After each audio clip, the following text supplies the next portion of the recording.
Coucou tout le monde, j'espère que vous allez bien. Moi, je me porte super bien. Alors, moi, c'est Michelle et sur cette chaîne, on parle de cheveux, de cuisine et enfin, nous avons des sujets sur lesquels nous débattons. Pour aller droit au but, aujourd'hui, on va parler de la porosité des cheveux. Pour ceux qui me suivent depuis le début, savent que j'ai commencé un challenge qui consiste à faire pousser mes cheveux. J'ai décidé de filmer pour vous montrer ici et de partager mes expériences avec vous. Alors, quand j'ai commencé le challenge, j'ai pas vraiment fait des tests de porosité, bien que je savais ce que c'est que les tests de porosité, mais je me suis vraiment pas fiée à ça. J'ai commencé directement avec les produits que je savais qui étaient bien pour les cheveux et je n'ai pas vraiment tenu compte de quel type de cheveux moi, mes cheveux appartenaient. Donc, du coup, aujourd'hui, j'ai décidé de faire mon test de porosité. Tout d'abord, le test de porosité, c'est cette capacité qu'a tes cheveux à retenir l'eau. Donc, en fonction de ce test, tu vas savoir quel produit adéquat tu vas utiliser pour faire tes soins, pour faire tes masques et tout. Donc, moi, j'ai donc décidé, comme je disais tantôt, de connaître mon type de cheveux et enfin, je vais maintenant utiliser les produits adéquats en fonction de mon type de cheveux que j'espère ça va marcher. Que l'on dit, je n'ai rien inventé, tout est écrit. Vous pouvez faire vos propres recherches pour mieux vous informer. Alors, je vous laisse aller la vidéo pour voir comment j'ai réalisé mon test de cheveux.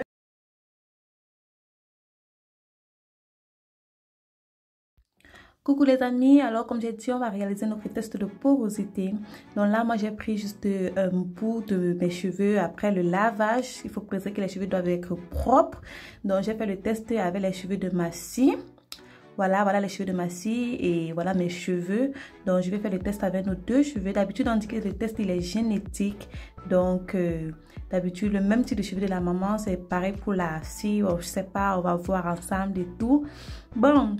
Là, je vais prendre dans les cheveux, je vais prendre les cheveux de Massy. On va poser, on va juste poser au-dessus de l'eau. Il n'est pas question de cramper, on va juste poser. Et ensuite, je prends mes cheveux, je pose aussi. Bon, maintenant, on va patienter quelques minutes et puis on va voir de quoi il est question.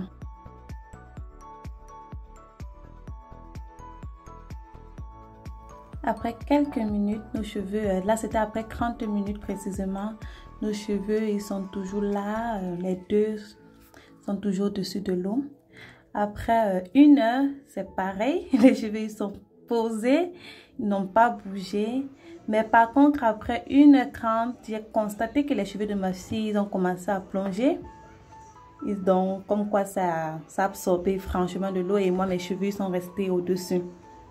Donc là, c'était après 1h30. Et après, je suis revenue. J'ai vu que mes cheveux de ma fille étaient tout au fond.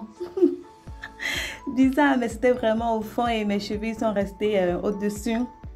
Mais après 30 minutes encore, je constate que les cheveux de ma fille flottent vers le dessus et ils remontent. Alors là, je suis perdue. Du coup, voilà ce que j'ai obtenu. Je suppose que ces cheveux, ils sont moyens et moi, mes cheveux, ils sont faibles.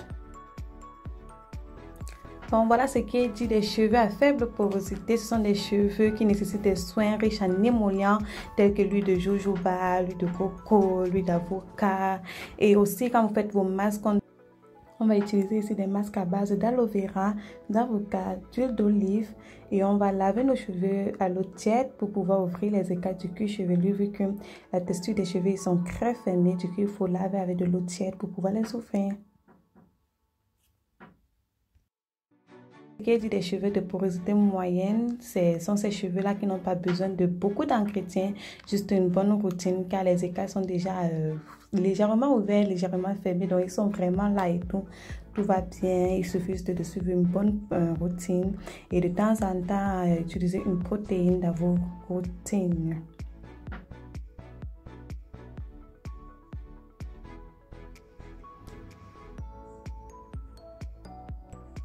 Et enfin, pour les cheveux à forte porosité, vu que ces cheveux-là sont ce type de cheveux qui ont été agressés par des outils extérieurs, on ne sait pas, ça peut être des produits chimiques, excès de lissage avec des appareils. Donc du coup, ils absorbent facilement l'eau et ils se sèchent rapidement. Donc c'est les cheveux qui sont tout le temps secs. Donc ici, on va donc privilégier des anti-humectants comme le miel dans nos masques. Alors, j'espère que la vidéo vous a plu. N'oubliez pas de me lancer un pouce bleu, de vous abonner, d'activer la notification pour ne rien manquer des nouvelles vidéos. Merci.